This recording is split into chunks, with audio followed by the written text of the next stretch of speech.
Friends మనకు staff selection commission నుంచి ఒక నోటిఫికేషన్ అనేది రిలీజ్ అయింది. సో ఇది మనకు కేవలం ఇంటర్ పాస్ అయితే చాలు, ఎవరైనా అప్లై చేసుకోవచ్చు. కాకపోతే ఇవి కానిస్టేబుల్ డ్రైవర్ పోస్టులు అండి. ఇది మగపిల్లలు మాత్రమే అప్లై చేసుకోవాల్సి ఉంటుంది. సో ఇక్కడ చూడొచ్చు, constable driver male in Delhi police examination 2025. So మనకి ఆన్లైన్ అప్లికేషన్ అనేది స్టార్ట్ అయింది ఈరోజు. సో 15/10/2025 వరకు అనేది అప్లికేషన్ ఓపెన్లోనే ఉంటుంది, అప్లై చేసుకోవచ్చు. సో ఇక last date and time for making online fees payment so 16/10/2025. So మనకి తొందరగా అప్లై చేసుకోండి, ఎందుకంటే సర్వర్లు బిజీ వస్తుంటాయి. సో మీరు ఎంత తొందరగా అప్లై చేసుకుంటే అంత తొందరగా మీకు ఎగ్జామ్ సెంటర్ కూడా దగ్గర పడే అవకాశం ఉంటుంది. ఓకే, ఇక నెక్స్ట్ చూసినట్లయితే date of window for online application form correction and online payment correction charges. So మనకి ఒకవేళ అప్లికేషన్లో తప్పు చేసినట్లయితే మళ్ళీ కరెక్షన్ చేసుకోవడానికి సమ్ అమౌంట్ అనేది పే చేసేసి మళ్ళీ మాడిఫికేషన్ చేసుకోవచ్చు. సో అది మనకి 23/10/2025 నుంచి 25/10/2025 వరకు ఉంటుంది. సో ఎగ్జామ్ వచ్చేసి మనకు డిసెంబర్ 2025 లేదా జనవరి 2026లో కండక్ట్ చేస్తారు. ఓకే, ఇంకా నెక్స్ట్ చూద్దాం. వివరాలు చూసినట్లయితే ముందుగా సో దీంట్లో మనకు పే స్కేల్ చూసినట్లయితే 21,700 నుంచి బేసిక్ అనేది ఉంటుంది 69,100 వరకు, అంటే దాదాపుగా మీకు 30,000 రూపాయల శాలరీ అనేది చేతిలోకి తీసుకోవచ్చు ఫ్రెండ్స్. ఇక వేకెన్సీ చూసినట్లయితే డ్రైవర్ పోస్టులకు మనకు మొత్తం 737 పోస్టులు అనేది ఇక్కడ ఇవ్వడం జరిగింది. సో ఓపెన్లో చూసినట్లయితే 654 అంటే టోటల్గా. ఎక్స్ సర్వీస్మెన్కి చూసినట్లయితే 83 పోస్టులు. కేటగిరీ వైజ్గా చూసినట్లయితే యూఆర్కి 351, ఈడబ్ల్యూఎస్ 73, ఓబీసీకి 170, ఎస్సీకి 87, ఎస్టీకి 56. సో టోటల్గా 737 పోస్టులకు గాను ఈ నోటిఫికేషన్ రిలీజ్ చేయడం జరిగింది. సో ఇక నెక్స్ట్ ఎవరు అప్లై చేసుకోవచ్చు? ఇండియన్ సిటిజన్ ఎవరైనా అప్లై చేసుకోవచ్చు అండి. ఇక ఏజ్ లిమిట్ చూసినట్టయితే మనకు 21 నుంచి 30 సంవత్సరాల లోపల ఉన్న వాళ్ళు ఎవరైనా అప్లై చేసుకోవచ్చు. సో 1 జూలై 2025 నాటికి ఖచ్చితంగా 21 సంవత్సరాలు అనేది ఉండాలి. ఇక డేట్ ఆఫ్ బర్త్ చూసినట్లయితే ఇక్కడ చూడొచ్చు, 27/1995 నుంచి 1/7/2004 మధ్య పుట్టిన వాళ్ళు అప్లై చేసుకోవడానికి అవకాశం ఇవ్వడం జరిగింది. ఇక నెక్స్ట్ ఎస్సీ ఎస్టీకి రిలాక్సేషన్ 5 సంవత్సరాలు, బీసీలకు 3 సంవత్సరాలు, ఎక్స్ సర్వీస్మెన్కి 3 సంవత్సరాలు ఉంటుంది. ఓకే, ఇక నెక్స్ట్ చూసినట్లయితే మనకు క్వాలిఫికేషన్ ఏంటంటే మనకు ఇంటర్మీడియట్ పాస్ అయితే చాలు. ఇంటర్ ఓపెన్ ఇంటర్ అయినా సరే, రెగ్యులర్ ఇంటర్ అయినా సరే ఎవరైనా అప్లై చేసుకోవచ్చు ఫ్రెండ్స్. ఓకే, సో ఇక దీంట్లో మనకు నెక్స్ట్ చూసినట్లయితే ఎగ్జామ్ డేట్స్ ఇవన్నీ చెప్పాము కదా ఆల్రెడీ. సో ఇక్కడ ఎడ్యుకేషన్ క్వాలిఫికేషన్ చూసినట్లయితే 10+2 పాస్ లేదా ఈక్వలెంట్ అని చెప్పేసి ఇచ్చారు. సో ఓపెన్ ఇంటర్లో చేసుకోవచ్చు, లేదా రెగ్యులర్ ఇంటర్ వాళ్ళు కూడా చేసుకోవచ్చు. సప్లిమెంటరీ పాస్ అయిన వాళ్ళు లేదా హైయర్ క్వాలిఫికేషన్ ఉన్న వాళ్ళు కూడా ఎవరైనా అప్లై చేసుకోవచ్చు. కేవలం ఇంటర్ పాస్ అయితే చాలు. Okay, should be able to drive heavy vehicle with confidence. Okay, so ఇంకోటి ఇక్కడ అడగడం ఏంటంటే మనకు హెవీ లైసెన్స్ అనేది ఉండాలని చెప్పేసి ఇక్కడ ఇవ్వడం జరిగింది. So valid driving licence for heavy motor vehicles. So process knowledge of maintenance of vehicles. So ఇవన్నీ తెలిసి ఉండాలండి మీరు అప్లై చేసేటప్పుడు. ఓకే, ఇవన్నీ కంపల్సరీగా ఉండాలి. ఇక నెక్స్ట్ చూసినట్లయితే ఎన్సీసీ ఉన్న వాళ్ళకు, ఎన్సీసీ సీట్ సర్టిఫికేట్ ఉన్న వాళ్ళకు 5% అనేది మార్క్స్ కలపడం జరుగుతుంది. ఎన్సీసీ బి ఉన్న వాళ్ళకు 3%, ఎన్సీసీ ఏ ఉన్న వాళ్ళకు 2% అనేది కలపడం జరుగుతుంది మార్కులు. ఓకే, ఇక నెక్స్ట్ చూసినట్లయితే weightage of additional marks. The weightage of additional marks will be given to the candidates possessing degree or PG diploma certificate awarded by so Rashtriya Raksha which will be at the following scales. Okay, so ఇక్కడ చూడొచ్చు, first class చేసినట్లయితే మళ్ళీ వాళ్ళకు 5% అడిషనల్గా add అవుతుంది జరుగుతుంది. First class 4%, so డిస్టింక్షన్కి 5%, second క్లాస్కి 3%, so first క్లాస్కి 2% అనేది ఇవ్వడం జరుగుతుంది. ఓకే, ఇక్కడ నెక్స్ట్ హౌ టు అప్లై. ఇది టోటల్గా మనకి ఆన్లైన్లోనే అప్లై చేసుకోవాలండి. ఆన్లైన్లో ఫస్ట్ రిజిస్ట్రేషన్ చేసుకున్న తర్వాతనే అప్లై చేయాల్సి ఉంటుంది. సో ఓటీపీఆర్ చేసుకోవాలి కంపల్సరీ. ఓటీపీఆర్ చేసుకున్న తర్వాతనే సెకండ్ పార్ట్ అనేది కంప్లీట్ చేయాల్సి ఉంటుంది. ఓకే, మనకి ఫస్ట్ పార్ట్లో అప్లై చేసేటప్పుడు కంపల్సరీగా 10th mark list, inter mark list, Aadhaar card, photo ఇవన్నీ కూడా ఖచ్చితంగా ఉండాలి. ఇవి దీంతో పాటు మనకి సో అప్లోడ్ చేయాల్సి ఉంటుంది ఫోటో అనేది. ఇక నెక్స్ట్ చూసినట్లయితే పేమెంట్ ఆఫ్ ఫీజు. సో 100 రూపాయలు పే చేయాల్సి ఉంటుందండి. So candidate belongs to SC ST, అదేవిధంగా ఎక్స్ సర్వీస్మెన్కి మాత్రం ఎటువంటి ఫీజు అనేది లేదు. ఓకే, ఇక నెక్స్ట్ ఫీజు ఎలా పే చేయాలి? మనకు ఆన్లైన్లోనే పే చేసుకోవచ్చు. So BHIM, UPI, net banking అనేది ఇవ్వడం జరిగింది. ఇక next window for online application form correction. So ఇందాక చెప్పాం కదా మొదట్లోనే. సో మనకి 23/10/2025 నుంచి 25/10/2025 వరకు అనేది విండో కరెక్షన్ అనేది ఓపెన్ అవుతుంది.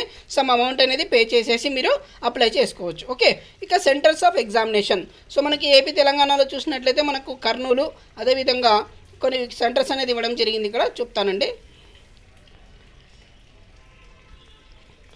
గుంటూరు, కాకినాడ, కర్నూలు, నెల్లూరు, రాజమండ్రి, తిరుపతి, విజయవాడ, విశాఖపట్నం, ఏలూరు, పుదుచ్చేరి, చెన్నై, అదేవిధంగా కోయంబత్తూరు, మదురై, సేలం, తిరుచిరాపల్లి, వేలూరు, హైదరాబాద్, సికింద్రాబాద్, వరంగల్, ఒంగోలు, సిద్దిపేట్, అదేవిధంగా తూటుకుడి, కర్నూలు. సో ఇవన్నీ ఇవ్వడం జరిగింది. మీకు దగ్గర ఏ సెంటర్ ఉంటే ఆ సెంటర్ పెట్టేసుకోండి. సో ఖచ్చితంగా 2-3 సెంటర్లు అనేది ఇవ్వాల్సి ఉంటుంది. మీ సెంటర్ ఏదైతే ఉందో అది పెట్టేసుకో. ఓకే, ఇక నెక్స్ట్ స్కీమ్ ఆఫ్ ఎగ్జామినేషన్ చూద్దాం. సో ముందుగా ఎగ్జామ్ ఉంటుందండి, కంప్యూటర్ బేస్డ్ ఎగ్జామ్ అనేది ఉంటుంది. సెకండ్ వచ్చేసి పీఈటీ ఉంటుందండి. సో తర్వాత డాక్యుమెంటేషన్ అనేది ఉంటుంది. తర్వాత ట్రేడ్ టెస్ట్, మెడికల్ ఎగ్జామినేషన్ ఇవన్నీ కండక్ట్ చేస్తారు.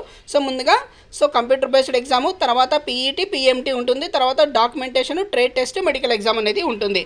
So the dates of the computer examination indicate in the examination notice or tentatively. Okay, so కాబట్టి ఎగ్జామ్ డేట్ అనేది మనకి ఇవ్వలేదు, డిసెంబర్ లేదా జనవరి అన్నారు. మీకు మెసేజ్ అనేది వస్తుంది, మెయిల్ కానీ మెసేజ్ కానీ. సో మనకి ఫోన్ నెంబరు, మెయిల్ ఐడి అనేది కరెక్ట్గా ఇవ్వండి అప్లై చేసేటప్పుడు. ఇక next computer based exam syllabus ఎలా ఉంటుంది. సో ఇక్కడ చూసినట్లయితే మనకు 100 క్వశ్చన్స్ 100 మార్కులు అనేది ఇవ్వడం జరుగుతుంది. సో ఇక్కడ 90 నిమిషాలు అనేది టైం కేటాయించడం జరిగింది. సో ఇందులో మనకు జనరల్ అవేర్నెస్ పైన 20 క్వశ్చన్స్ 20 మార్కులు, జనరల్ ఇంటెలిజెన్స్ 20 క్వశ్చన్స్ 20 మార్కులు, న్యూమరికల్ అబిలిటీ 10 క్వశ్చన్స్ 10 మార్కులు. So road sense, vehicle maintenance, traffic rules, signals, vehicle, environment pollution ఇవన్నీ తెలిసిన వాళ్ళు కంపల్సరీగా 50 క్వశ్చన్స్ 50 మార్కులు అనేది ఇవ్వడం జరుగుతుంది. సో కాబట్టి మనకు వెహికల్ పైన మంచి పట్టుదల ఉండాలి. సో దీనిపైన క్వశ్చన్స్ అనేది ఎక్కువ ఇవ్వడం జరుగుతుంది. ఇక నెక్స్ట్ చూసినట్లయితే ఇది టోటల్గా కంప్యూటర్ బేస్డ్ ఎగ్జామ్ అంటే ఇంగ్లీష్లో కానీ ఇందులో ఏమైనా రాసుకోవచ్చు. ఇంకా తెలుగు మీడియం అయితే ఉండదు ఇందులో. ఓకే, ఇక నెక్స్ట్ 0.25 నెగటివ్ మార్క్స్ అనేది ఇవ్వడం జరుగుతుంది. సో కాబట్టి మీరు మైండ్లో పెట్టుకోండి, మనకు తెలిసిన వాటిని మాత్రమే అటెంప్ట్ చేయండి. ఇక నెక్స్ట్ ఇక్కడ చూసినట్లయితే పార్ట్ ఏ జనరల్ అవేర్నెస్ ఇచ్చారు, జనరల్ బి వచ్చేసి జనరల్ ఇంటెలిజెన్స్, సో తర్వాత న్యూమరికల్ అబిలిటీ, పార్ట్ డి వచ్చేసి questions and related to road sense. Okay, so ఇది కంప్యూటర్ బేస్డ్ ఎగ్జామ్ అండి. 100 క్వశ్చన్స్ 100 మార్కులు అనేది ఇవ్వడం జరుగుతుంది. తర్వాత పీఈటీ ఉంటుంది. పీఈటీ వచ్చేసి మనకు 30 ఏళ్ళ లోపల ఉన్న వాళ్ళకి 7 నిమిషాల్లో 1600 మీటర్లు కంప్లీట్ చేయాలి. అదేవిధంగా లాంగ్ జంప్ చూసినట్లయితే 12.5 అడుగులు అండి. నెక్స్ట్ వచ్చేసి హై జంప్ అండి 3.5 అడుగులు. సో ఇవన్నీ కంప్లీట్ చేయాలి కంపల్సరీగా. నెక్స్ట్ అబవ్ 30 నుంచి 40 సంవత్సరాలు ఉన్న వాళ్ళు 8 నిమిషాలు అనేది 1600 మీటర్లు కంప్లీట్ చేయాలి. 11.5 అడుగులు అనేది లాంగ్ జంప్ ఉంటుంది, 3.5 ఫీట్ అనేది హై జంప్ ఉంటుంది. 40 సంవత్సరాలు పైబడిన వాళ్ళకి 9 నిమిషాలు రన్నింగ్ 1600 మీటర్లు, లాంగ్ జంప్ 10.5 అడుగులు, సో హై జంప్ 3 ఫీట్లు అనేది ఇవ్వడం జరుగుతుంది. ఓకే, ఇక నెక్స్ట్ చూసినట్లయితే హైట్ అనేది ఖచ్చితంగా 170 సెంటీమీటర్లు ఉంటేనే ఈ జాబ్కి అప్లై చేసుకోండి ఫ్రెండ్స్. ఓకే, ఇక నెక్స్ట్ చెస్ట్ చూసినట్లయితే మనకు చెస్ట్ 81 అనేది కంపల్సరీ ఉండాలి, 81, 85 అనేది ఖచ్చితంగా ఉండాలి. సో కాబట్టి ఎవరైనా సరే మీరు అప్లై చేసేటప్పుడు డీటెయిల్స్ అన్ని చూసుకొని అప్లై చేసుకోండి. నెక్స్ట్ ట్రేడ్ టెస్ట్ అండి.